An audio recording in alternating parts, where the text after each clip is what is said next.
Hey, nerdy sports fan here. We're talking Week 7 NFL action, and the Arizona Cardinals are going to New Jersey to play the blue team there, the Giants.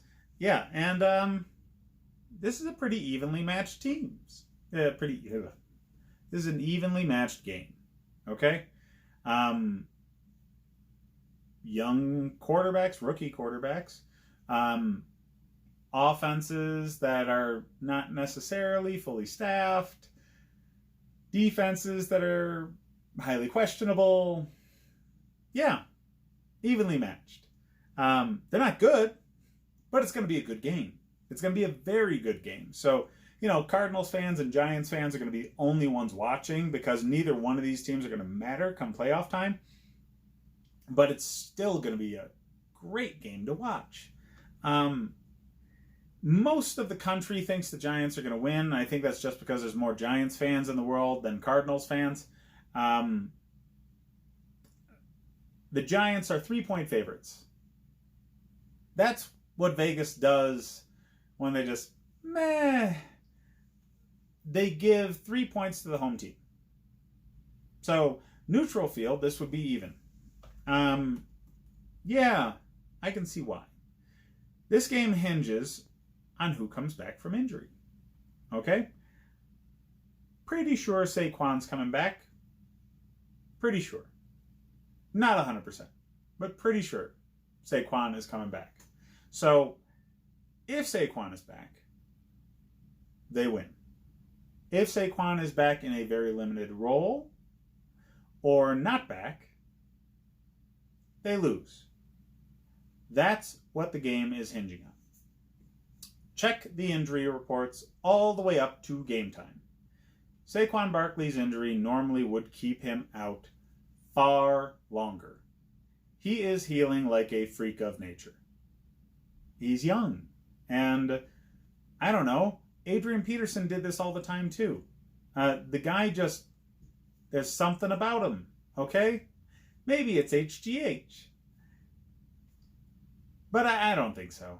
No, it's just some guys are built like that. Okay, Bo Jackson, back in the day, and I'm dating myself here, but Bo Jackson, he would get, he had a catastrophic knee injury, and he did this commercial where he's got all sorts of gym equipment and he's lifting weights and everything in his house, and he said, "I'm going to be ready for the season," and he only had all that equipment for the commercial. His rehabbing was, just eating like a normal dude and doing his normal daily routine. He healed like no other. And that's a great quality to have in a running back because these guys get beat up. So Saquon might have a longer career in front of him than I originally thought he was going to because of this. If he continues to be this kind of rapid healing kind of person, much like Adrian Peterson is, he could potentially have a very long career. And we could be blessed watching one of the best talents I've ever seen play the position a very long time. And I hope that happens. I really do. David Johnson Jr. is no chump.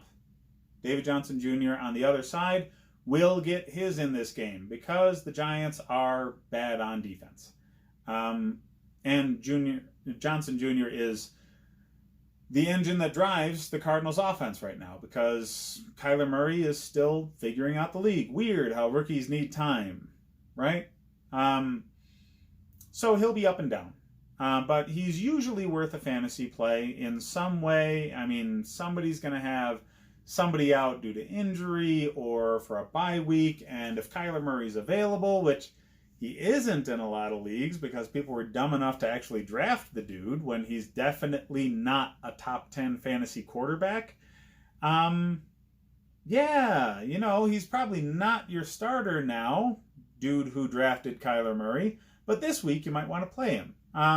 He's going to have ups and downs, and I just think he's due for an up week. I really do, especially because of the opponent. Neither one of these teams can really stop anybody. So even though both teams are bad, there's a lot of quality fantasy starts on both sides. Golden Tate's back in the lineup. Get him in there. Okay? Get Golden Tate in your lineup because he's returned from his suspension and he is the most talented receiver that the Giants have. And that showed last week. Right away, he's on the board with a nice deep touchdown. And it was the first week that he really had meaningful practice time with Daniel Jones. Because when he was practicing with the team more regularly, they still thought they were starting Eli Manning. Yeah. So, no practice time with the current starting quarterback, and he still ends up finding the end zone. That's a guy you need in your fantasy lineup every week. Just find a way to put him in. Okay? Wide receiver 3, flex, whatever. Golden Tate needs to be in there. Cardinals are a little iffy with receiver. They have a spread-it out offense. And a spread-it out offense usually means bad things for receivers as far as consistency goes. 1 week it might be Kirk, 1 week it might be Fitzgerald. Somebody's going to get a touchdown. You're never going to know who. Somebody's going to score really well. It's always going to be the guy you benched, not the one you started. I stay away from receiving groups like that in favor of maybe 2-option receiving games like what they have in Atlanta or what they have in Houston, where it's much more consistent.